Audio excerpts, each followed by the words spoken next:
Hey everyone, Jason here. A little side note, the technical glitches got us scales, which unfortunately affected certain parts of this video. To ensure you don't miss out any valuable insights, I recommend turning on closed captioning to fill in any gaps.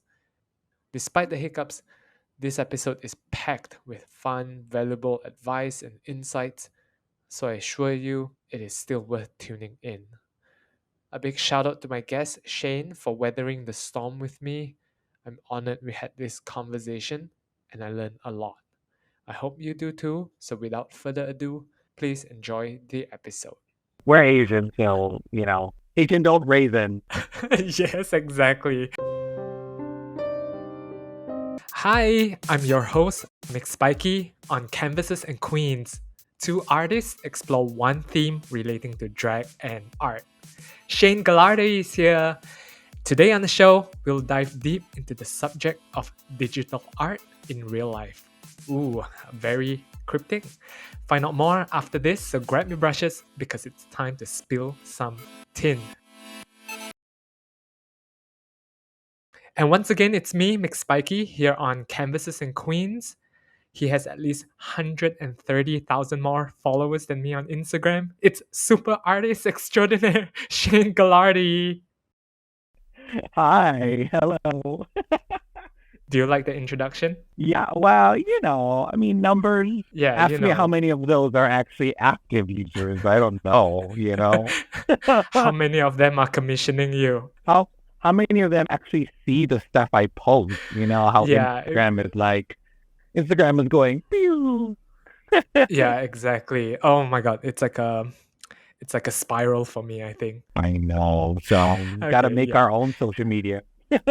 Yes, exactly. So Shane, how are you today? I'm good. I'm great. Thank you. Yeah.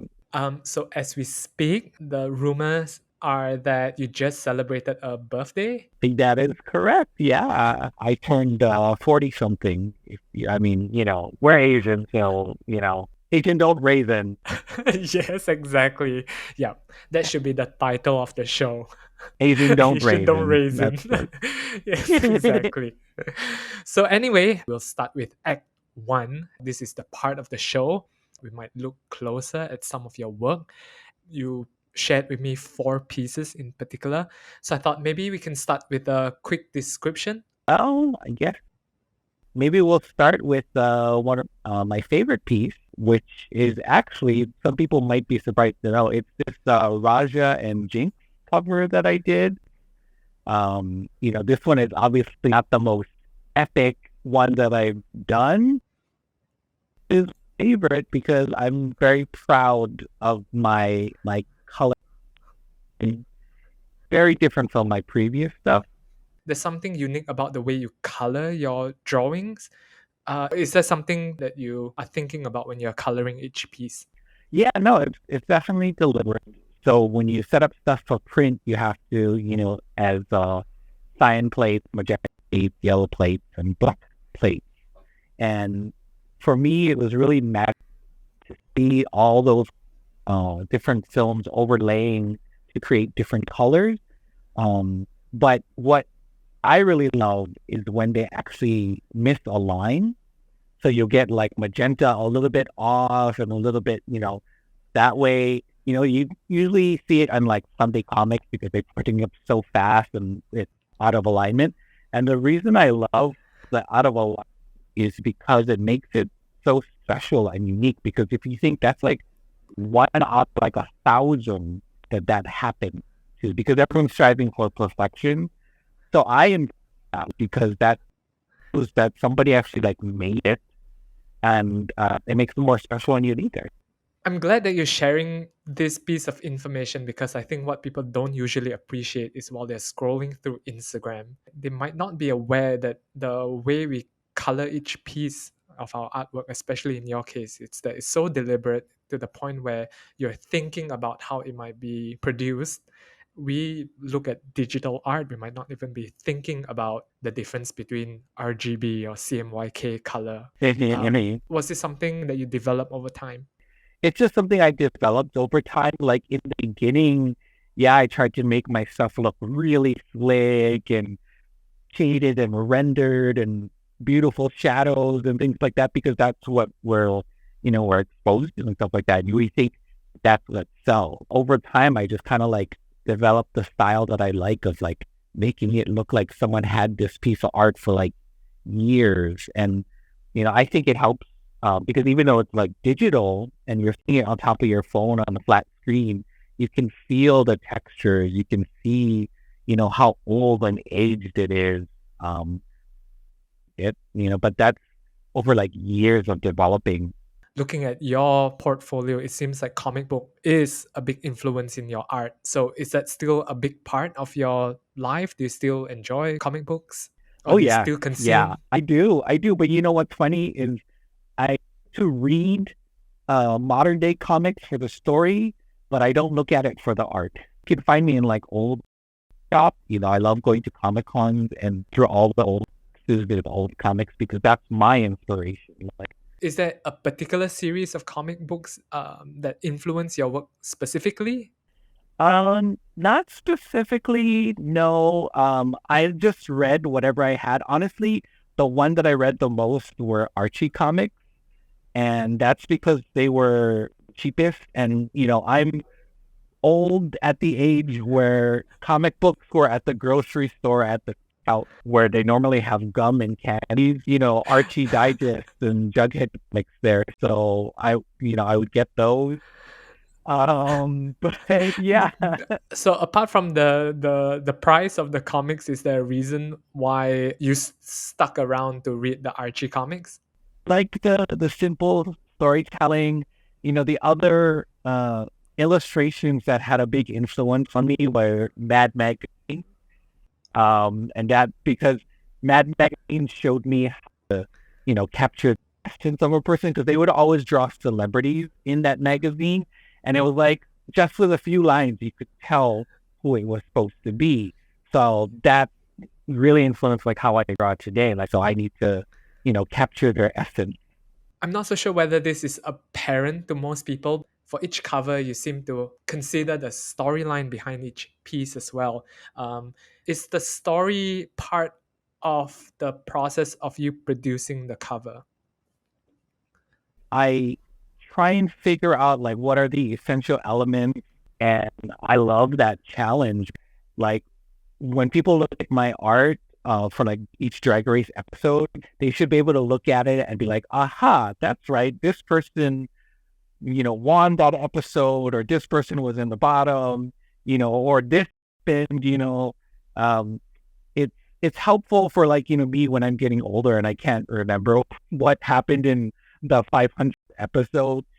You can look at my art, like, oh, that's right, this person won.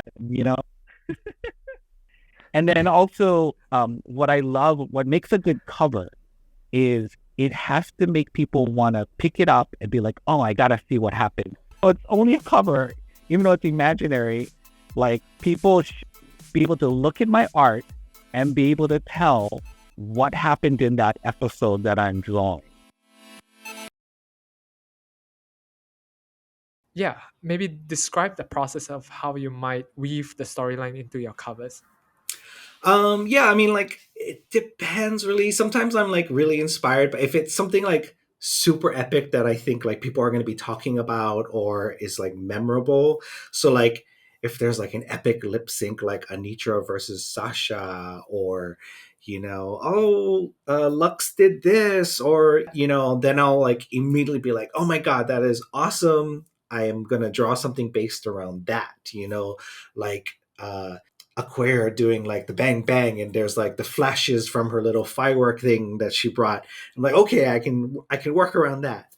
But then sometimes it's like something so silly that happens like in the workroom, like there was the spider in season 10 in the workroom and everyone was like panicking by it.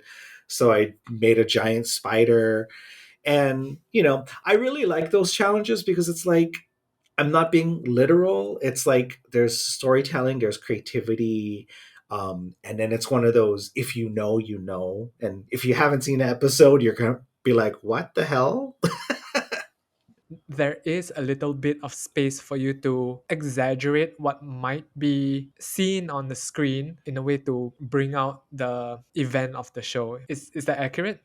Definitely. That's what I love about illustration is that, you're not limited by things like scale or gravity. Like, even though someone jumped off of only uh, 2 blocks into the splits, in my head, I'm like, what if they jumped from a 10-story building and did the splits, Because that's what's fun about illustration. We can really exaggerate things and make it more super and more exciting.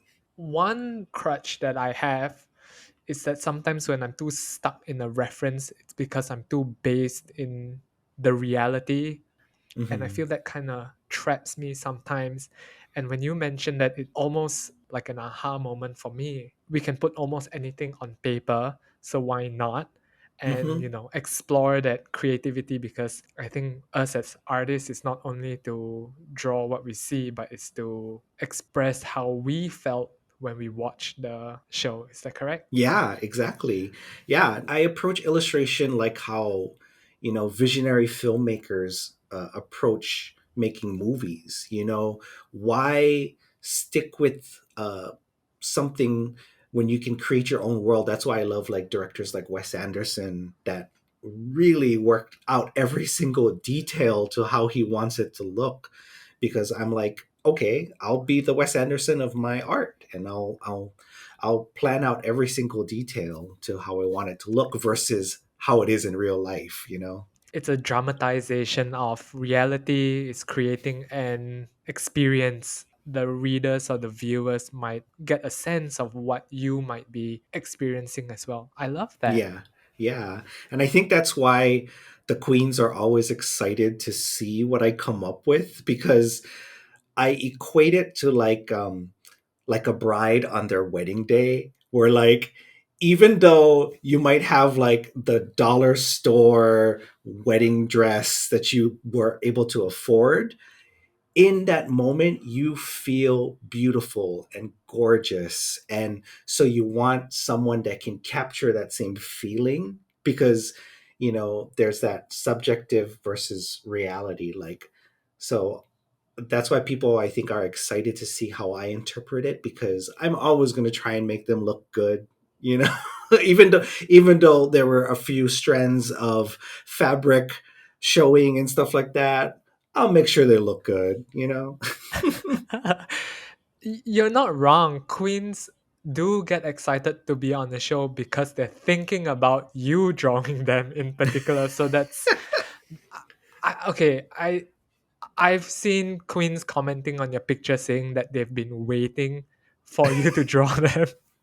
So I think that's like the highest compliment anyone can give, and you should be so proud of yourself. Yeah, it's kind of crazy. Like, I literally so at the last drag con, unfortunately you weren't there, but you know I missed you. But yeah, so last drag con, uh Giselle Lullaby from Canada was there, and she said she stopped by after the con was done. She was in like half drag because she was all tired.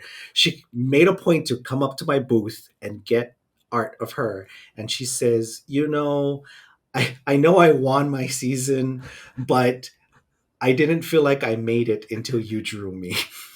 And I was all like, wow, that is insane. She is not the exception. I feel like she's only one of many queens that probably feel that way, waiting to be drawn.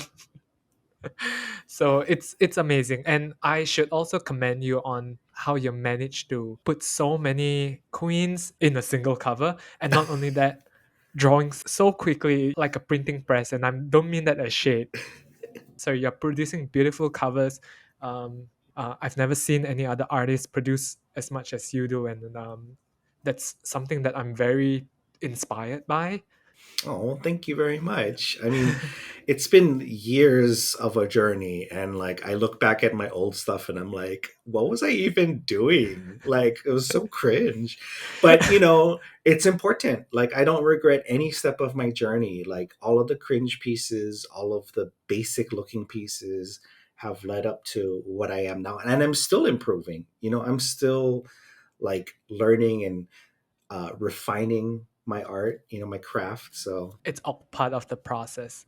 I mhm. have to ask, and I know that you probably get asked this a lot.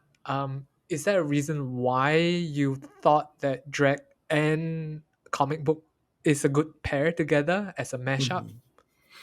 Yeah, no, I do get that asked a lot because it seems so weird, right? I mean, well, nowadays, like drag is with everything. There's drag uh people promoting makeup, drag queens promoting drinks, food, hotels, airlines, like but back when I started, it was like, you know, something fresh and new. And for me, like the heroes that I love in comic books are the badass bitches like Rogue and Storm and Jean Grey.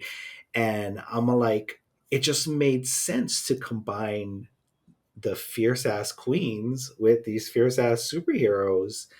And then plus two, it's like, when they're all dancing and in their poses, it's just like, you I always think of like those ridiculous 90s poses that, the X-Men would be in. It's like it's yeah, so I was all like, I'll try it. I'll combine them and see what happens, and then it just worked. And then now when anyone thinks drag queens and comic books, I come up like, and it's kind of funny because I see other people trying it, and, and everyone's all like, "Oh, well, Shane already does that." So, but I want to clear the air. Everybody should try drawing queens in comic books.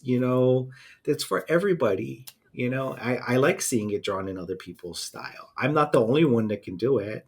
I just happen to be one of the first. Yes.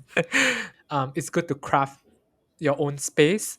You welcome anyone in it, but it's also good to have a very strong sense of what you like and what you're good at. Mhm, mhm. Okay, so is there any tidbits you might like to share about any one of these pieces that you shared with us today? I guess maybe I'll talk about this Trixie and Katya in the diner one.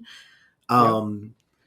Because that one is completely from my imagination. Like that is something that didn't happen. There is no episode where in the diner. It's something I completely made up, and so I'm proud of that because I was all like, "What can I do? Like, what's a gag? Like Trixie and Katya."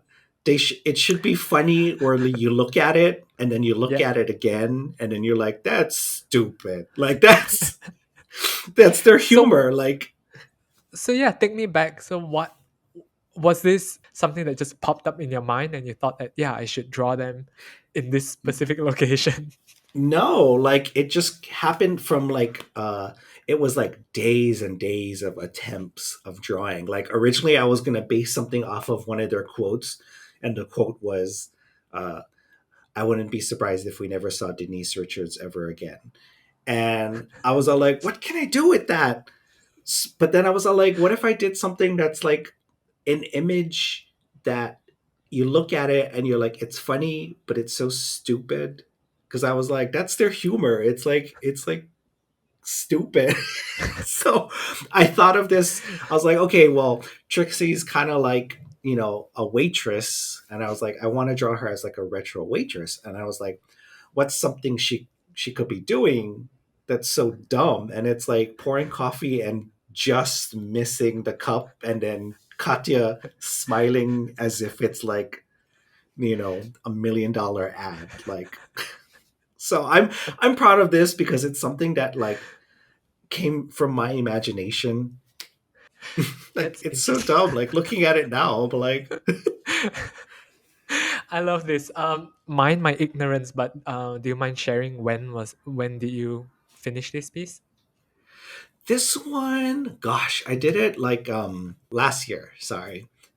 And Okay. I knew I wanted to do something with Trixie and Katya, and Yeah. I like forced myself to create something funny. No, I love it. And you've also include a lot of other Easter eggs that you scatter throughout each piece. Mhm. Yeah, yeah. I love putting in little Easter eggs or like a big one. I don't know if people caught on, but usually on comic books, there's like a serial number or like a issue number, and on my drag queen ones, they're usually like the issue number is the season number and then the episode number. And then on the Trixie and Katya one, that date is the first date of their YouTube show. I So didn't know that's the number. this. Yeah. March 25th, 2016 was the first episode of that. Um, Oh wow. and I that's how don't I even come up with those think numbers. I, I don't even think Trixie and Katya would know when the first episode Yeah. dropped. So if you look at all my covers, what if there's like a issue number, that number is usually something significant, whether that's the day that a movie premiered or like on the Trixie and Katya Shining cover that I did where they're the twins, that issue number is the date that their Halloween episode aired. Interesting. So for the viewers at home, just take a look at Shane's work and try to find out the dates of the episode. You will win at trivia. Yeah, yeah. Awesome. I thought maybe it's a good segue that we move into Act Two. This is the part of the show where we will dive deeper into a specific theme relating to art and drag. And today, I specifically want to talk about digital art in real life. I know this is a little bit vague, so I thought I might preface it. I think you alluded earlier that each piece that you draw, you're constantly thinking about how it might be produced or experienced in real life, in person, beyond the digital space. Is that something that is true? And is that something that you're constantly thinking about? Yes, definitely. Because I know we all consume art through our screens nowadays, whether it's on our phone or iPad or laptop, or even you're just watching like an episode of Ink Masters on your TV. It's all through flat screens. So I try and put as much texture and grit and physical feeling into my art so that it pops out on the screen for you. But yeah, definitely, I try and think about that, and that's also from doing murals and doing chalk art and things like that. Like I think about how people will experience this art because not everybody's like looking at it this close. You do a lot of work outside of digital space as well, like your conventions, talks, your murals, your prints, your stickers. Is that something that you enjoy, or is that something you feel like you have to force yourself out of the screen? hmm Yeah, no, I love starting with pencil and paper, and I think a lot of young artists nowadays they go straight to the iPad and they feel like they need to nail it and it needs to be crisp and clean. But no, like you should get dirty. Get your hands dirty. I love getting my hands dirty. Like I love getting pencil lead on top of my finger and having a mess of eraser rubbish around me because I couldn't get it right. you know I love that kind of stuff because it's the equivalent of a hard day's work. you know like the difference between typing on Microsoft Word versus typing on a typewriter is a typewriter at the end of the day, you can have like a trash can full of crumpled up paper and you're like, ah, yes, I worked really hard today. S- At least there's some physical proof of a full days of hard work. Yeah, and it's also fun when you have physical art. Like I still keep a sketchbook, you know, and flipping through it. Um, Compare that to the thousands of unfinished art files that I have on my drive that I don't even know that I had. You know, it's a way more fun flipping through your old sketchbooks and seeing ideas versus like untitled Photoshop files that you never looked at, you know? I understand that it's harder to stumble upon an unfinished piece when it's digital rather than Hmm. sketchbook. They're more random and they're more surprising when you're flipping through the page. Did you No start out worries. as a traditional artist or you've always been digital and you dabble between the two? No, I started out as a traditional artist. I used to draw the comic strip for my high school newspaper, and we would have to. So I would draw them pencil and then ink them, and then we'd have to Xerox them and then cut it out and then rubber cement it to the newspaper master. And like, I'm I very don't old even school. think I don't even think half the audience would know what those things are. Yeah, yeah. Yeah, like I would draw with like pencil and paper, and you know, I was such an easy kid to get Christmas presents for because it's all like, oh, Shane just needs art supplies.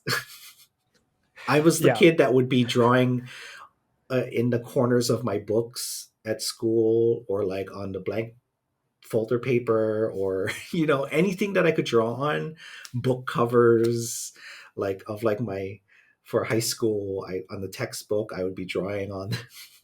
So To me, it looks like you still produce a lot of traditional artwork as well.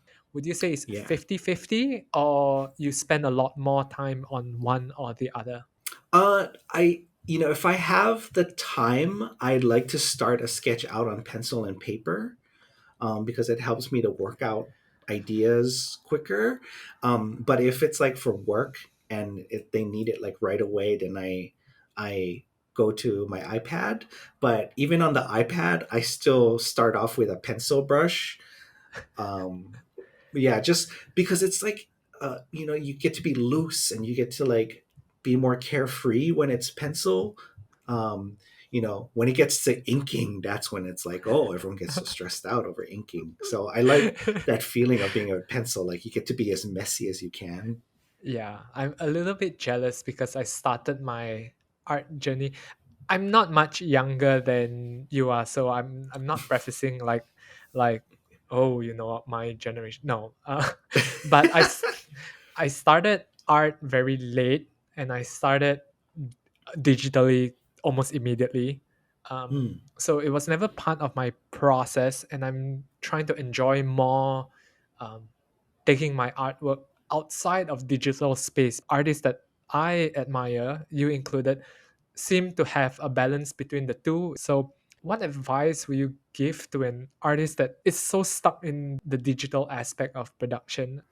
It depends on what type of artist they are. Like if they're comfortable and they're amazing at digital art, then stick with it, you know, more props to them.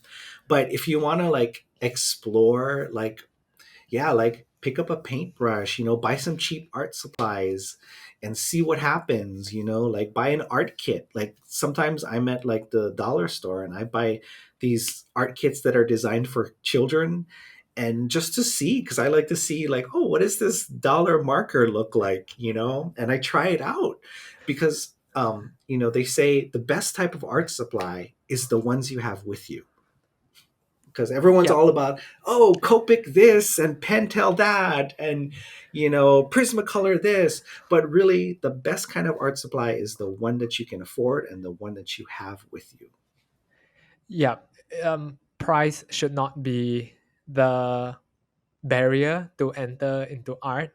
I agree with that.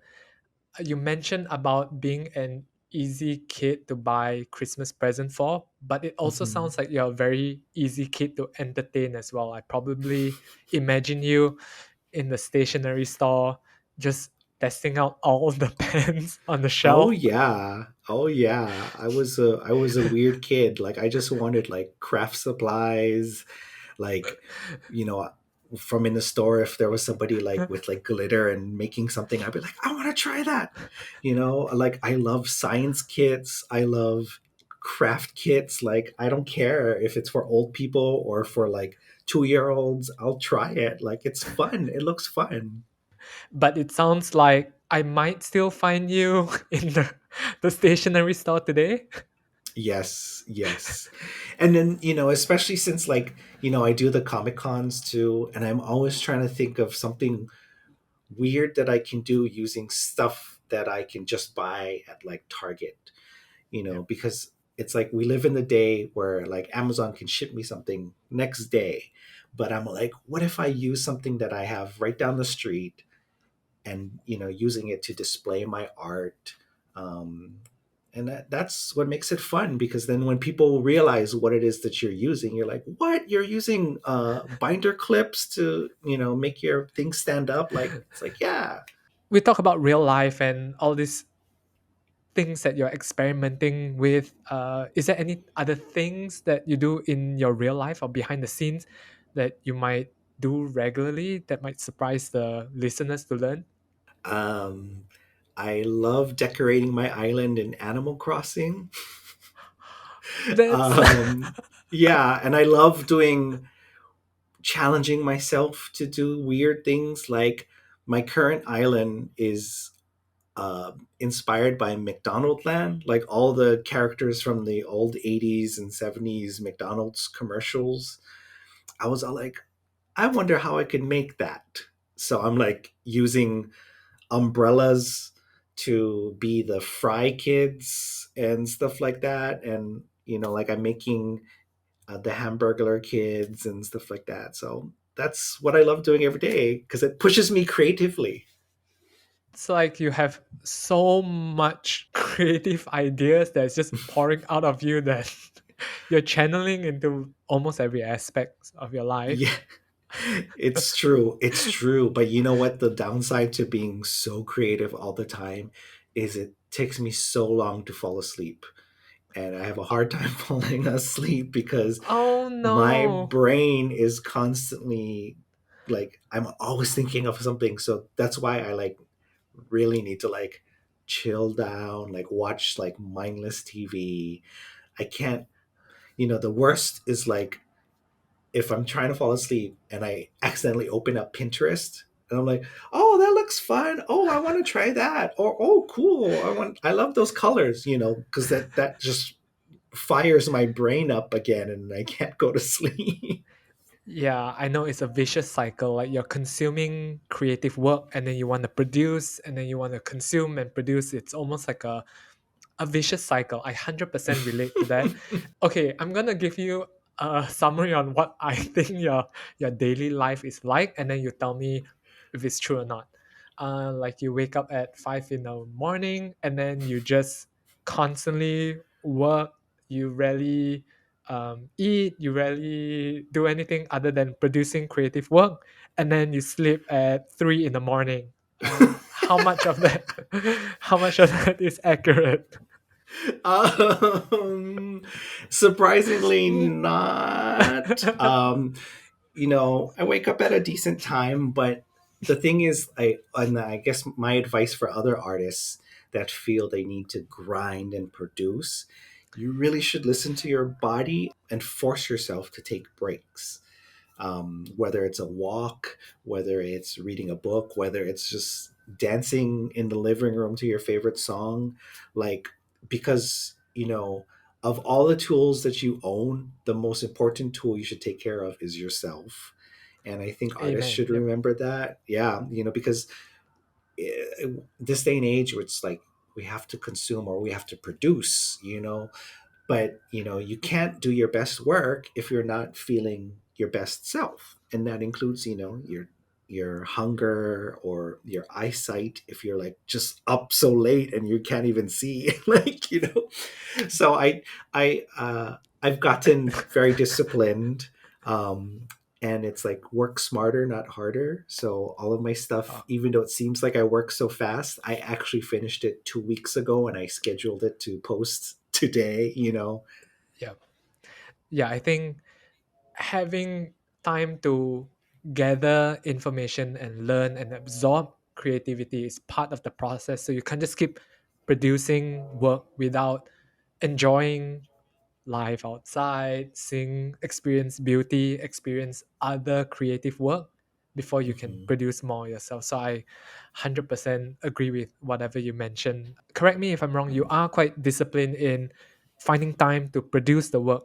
No, I allow myself time to like, I allow padding and time for me to explore ideas because sometimes like uh, the most obvious idea is not always the best idea. So I always like get my first idea out on paper, and then I think, how can I make this better? How can I make this more interesting? Instead of someone just standing stiff in the middle, like, yeah, okay, I drew the entire outfit.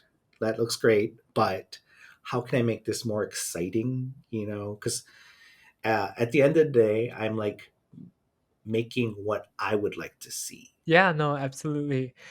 So speaking of digital art in real life, I also know that you do a lot of work that is not really digital art. You spend a lot of time uplifting voices, go around encouraging new artists. Is that something that you actively try to seek out opportunities to do that? Hmm. Yeah. It came from when I was a photographer. I was a fashion photographer, and I, yeah, I didn't people would know ask me to that. do talks. Yeah. I'm so sorry. Oh my god, I'm so ignorant. Yeah. No, no. I mean, before I did illustration full time, I was a fashion photographer and an editorial photographer. So like shooting weddings but mostly shooting like magazine spreads for fashion magazines and stuff like that. And I would use my illustration skills to convey my concepts to the clients because they'd be like, photography is one of those things where you don't know what it's going to look like until it happens because there's hair, makeup, wardrobe, lighting, location. So I would use my illustration skills to show them what I'm envisioning. And, I gained a reputation for having very unique uh, photos. And so people would ask me to talk about it because it's all mysterious, right? People don't know how that works. And so, yeah, and then that carried over to illustration. That's fascinating. First, yeah, I'm slightly mind blown by the fact that you did photography and the fact that the illustration process is also tied to photography. So that is something very new to me as well. Yeah, how do you leave? How do you decide to switch into illustration? Right. I was doing photography professionally for like 5, 6, 7 years around there. And the reason I switched over to illustration full time was because I got tired of waiting around for photography. You have to wait till the models are there, the hair and makeup is there. If you're using natural light, you have to wait for the right time. If it's raining, oh well, you got to do it tomorrow. I got tired of doing waiting around for it's a lot of waiting. And so I was like, well, with illustration, I can just draw the sun, you know? I heard acting is the same, is that it's not as glamorous as it looks. It's just a lot of waiting around for the right time and right place and right people for everything to happen. Yes, and I used to be an actor as well. I Wow. acted on stage. I've always suspected that you're like a Renaissance artist, creative individual, or multi talented. So excited to learn that. And Yeah, do you still yeah. do acting? Not anymore. I used to do a lot of stage acting and radio acting. I love stage acting. Oh my gosh. And that's a very good experience if you want to draw people because you really learn expressions and body motions and things like that. So anybody who's wanting to be like an animator, highly encourage you to take like improv classes, acting classes, stuff like that because you're acting through your body. So Now it makes more sense. We'll go to Act 3. I'm just gonna ask you some random questions. Okay, well, I just found out that you dabble in acting, you've done photography. I also love your fashion. There's always something special that you put together. Definitely. It's about branding. There's like 5,000 artists out there and you got to stand out. I mean, it's like the queens. You need something that makes yourself memorable, whether it's the manila single streak in your hair, whether it's the way how you paint your eyebrows. Like I apply that to myself too. It's like a character design for Yeah, your yeah. person. Yeah, because the last time we met each other, we were in DragCon 2022. Mhm. It's like you considered the look and then it matched with the booth. Your art is like a prop to your booth, and you are also a character in the booth. I Mhm. thought that was so smart. Yeah, yeah. Like I even asked my assistants to wear outfits that match my booth. It's very I take the Wes Anderson approach, like everyone that exists in my world needs to look this way. Myself included. For those who might have missed your booth, of course, nobody did. It's like a comic book stand. Like an old newsstand, like Newsies, and I even made collectible newspapers for DragCon that people could get.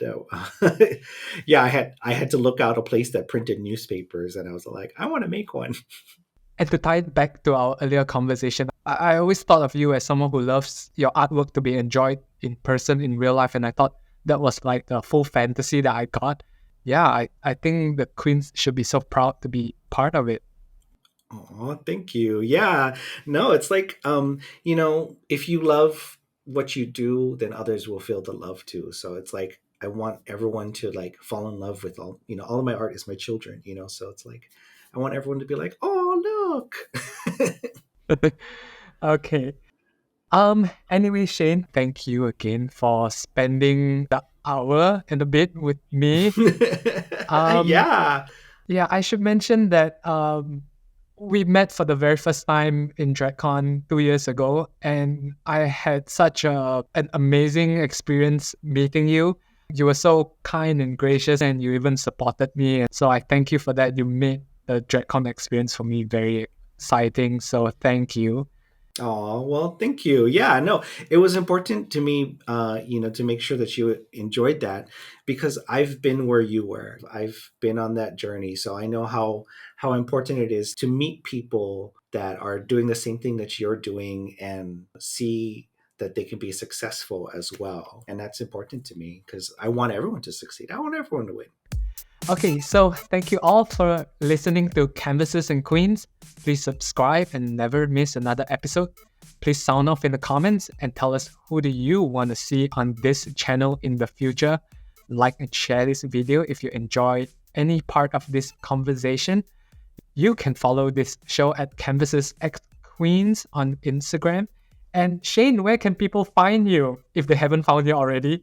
Oh yeah, you can follow me on Instagram at ArtbyCheyne. That's CHEYNE. Join me again in the next episode, and until then, keep it artsy and stay artsy. Bye. Bye.